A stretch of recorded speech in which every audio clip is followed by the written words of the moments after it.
1432 বঙ্গাব্দের পহেলা ফাল্গুন আজ। শীতকে বিদায় জানিয়ে ঋতুরাজ বসন্তের আগমনে প্রকৃতিতে লেগেছে রঙের ছোঁয়া।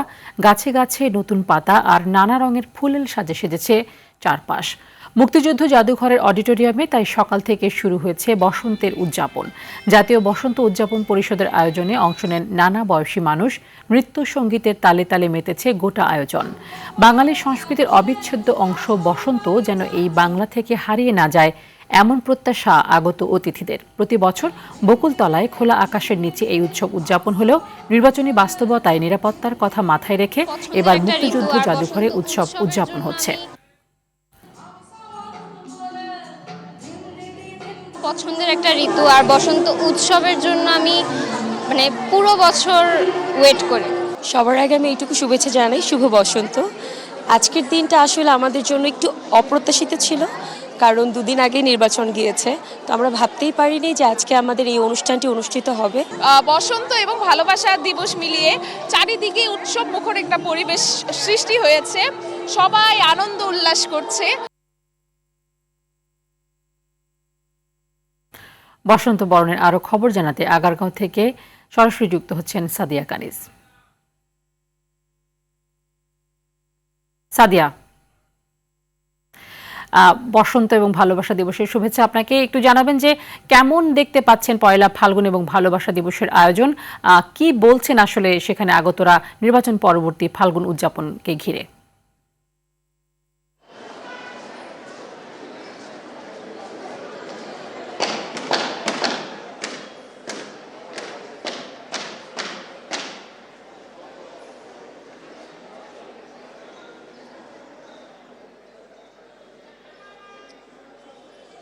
তানি, আপনাকে বসন্তের শুভেচ্ছা। আজ বাংলা বর্ষপঞ্জি বলছে ঋতুরাজ বসন্ত।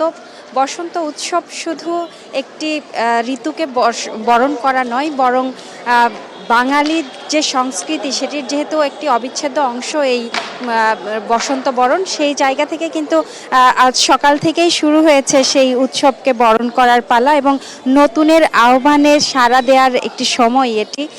সে বসন্ত বরণ কিন্তু সেটিরই আহ্বান জানাচ্ছে এবং গাছে গাছে যেমন নতুন পাতার সঞ্চার হয়, চারিদিকে ফুলের যে একটা ব্যাপার থাকে, রঙিন ব্যাপার, সেই মানুষের মনেও কিন্তু সেই রঙিন প্রত্যাশার সঞ্চার হয় এই বসন্ত বরণের মধ্য দিয়ে। মানুষ প্রত্যাশাও জানাচ্ছে তেমনটি।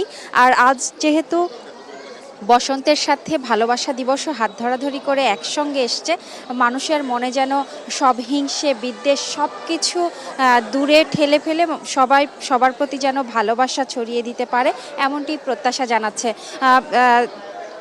আপনি জানেন প্রত্যেক বছর ঢাকা বিশ্ববিদ্যালয়ের যে বকুলতলা রয়েছে চারুকলার, সেখানে এই বসন্তের যে উৎসব সেটি আয়োজন করা হয়। তবে নির্বাচনী বাস্তবতায় কিছু শঙ্কা থেকে নিরাপত্তাজনিত কারণেই আসলে এবার মুক্তিযুদ্ধ জাদুঘরে এর আয়োজন করা হয়েছে। সকাল থেকে আমরা দেখতে পেয়েছি আনন্দ উৎসব এবং রঙিন পোশাকে সবাই সেজে এসেছে, সেই ব্যাপারটি অনেক সুন্দর ছিল এবং রাগ সঙ্গীতের মধ্য দিয়ে এর আয়োজন শুরু হয়।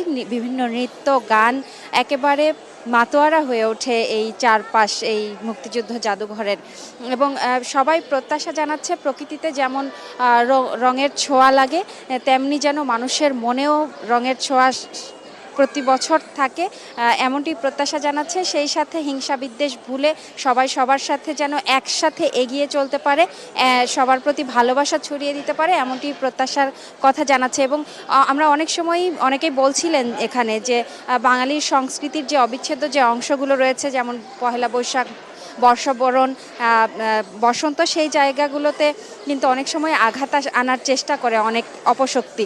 সেই শক্তিগুলোকে সবাই যেন দমন করতে পারে এবং সব হিংসা বিদ্বেষ ভুলে সবাই একসাথে চলতে পারে, এমনটি প্রত্যাশার কথা জানিয়ে কিন্তু খানিকক্ষণ আগেই বসন্ত বরণ উৎসব শেষ হয়েছে এবং সবাই ঘুরে বেড়েছে। তো এই ছিল তানি আমার কাছে সর্বশেষ। সাদিয়া, ধন্যবাদ আপনাকে। দর্শক, আমরা এবার চলে যাচ্ছি চট্টগ্রামে। সেখানে আমবাগান শহীদ ওয়াসিম আকরাম পার্ক থেকে সরাসরি যুক্ত হচ্ছেন সহকর্মী সাইফুল মাহমুদ। সাইফুল, বেলা বাড়ার সঙ্গে সঙ্গে বসন্ত উৎসবের আমেজ কেমন দেখছেন এবং যারা আগত রয়েছেন তাদের প্রতিক্রিয়া কি?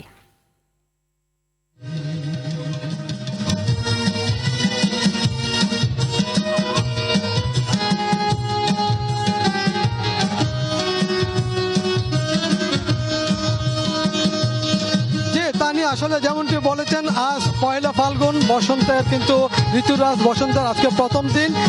পুরো চট্টগ্রাম জুড়েই কিন্তু আসলে এক অনন্য সাজে সেজেছে। আমি এই মুহূর্তে দাঁড়িয়ে আছি আসলে শহীদ ওয়াসিম আরকাম পার্কে। এখানে বোধন বসন্ত উৎসব চলছে প্রতি বছরের মতো। এই বছরও কিন্তু আসলে এই উৎসবটি এখানে পালিত হচ্ছে। সকাল থেকেই বিভিন্ন সাংস্কৃতিক সংগঠনের কর্মীরা কিন্তু এখানে এসে নাচ গান আবৃত্তি নৃত্য পরিবেশন করেছেন। এখন কিন্তু একক সঙ্গীত পরিবেশন হচ্ছে। এর আগে চট্টগ্রাম সিটি কর্পোরেশনের মেয়র এখানে এসেছিলেন। তিনি এসে জানালেন আসলে ত্রয়োদশ সংসদ নির্বাচনের পরপরেই এই উৎসবটি বাড়তি আমেজ যোগ করেছে চট্টগ্রামবাসীকে, এবং চট্টগ্রামবাসীও কিন্তু আসলে এই আনন্দের সাথে সামিল হয়েছেন এবং বিভিন্ন জায়গাগুলিতে কিন্তু আসলে এই উৎসব পালিত হচ্ছে। বিশেষ করে এই শহীদ ওয়াসিম আকরাম পার্কে কিন্তু আসলে এটি খুব বড়সড় করে পালন হচ্ছে। সকাল 9টা থেকে বিকাল 3টা পর্যন্ত এই উৎসবটি পালন করা হবে এবং এখানে যারা যে এখানে আসলে যে উৎসবটি পালন করা হচ্ছে এটি কিন্তু আসলে খুব বড় করে পালন করা হচ্ছে এবং একই সাথে মেয়র মহোদয় বলেছেন প্রতি বছর আসলে এই উৎসবটিকে আরও জমজমাট করে কিভাবে পালন করা যায় সেই বিষয়টি তারা দেখবেন। তা নিয়ে এই ছিল বসন্ত উৎসব থেকে আমার কাছে সর্বশেষ সংবাদ।